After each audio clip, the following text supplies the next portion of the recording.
why have we been providing abortions for as long as we have? If As long as scientific it's consensus is 73. that is, Remember, at one point, we were slaves. Yes. And then we was wrong, right? you're positing that this decision to have slavery in our country is the same as deciding to allow abortion. I don't think those are, Yes. you can equate those. Do you think slave masters considered babies in a womb as future assets and property? Probably. And they treated it as much, right? Yes. That's why they got them pregnant. What if I told you the idea of the value of a baby lessening once they lost control over that? Because it went from, oh, I no longer have a worker, versus, oh, now they're about to overpopulate us. And once they become overpopulated, then we lose white supremacy or power or control, whatever. Right. That was the idea when it was introduced in the 30s by Margaret Sanger.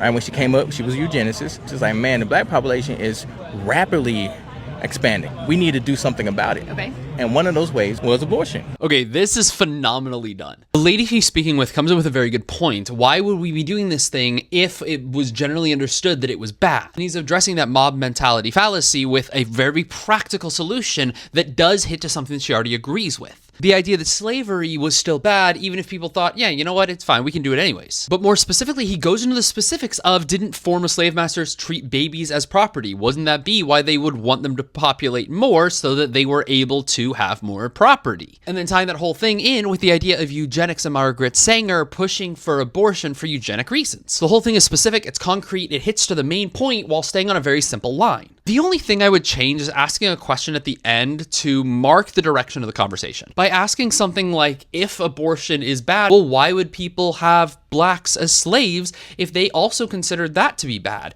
And if they considered the baby's property, even the slave owners who didn't even consider them human or subhuman or whatever you want to say, why then would it be okay to now say, you know what, we're going to consider these less human than slave owners? That it would be perfect. Great tone of voice, simple to understand, strong 9 out of 10.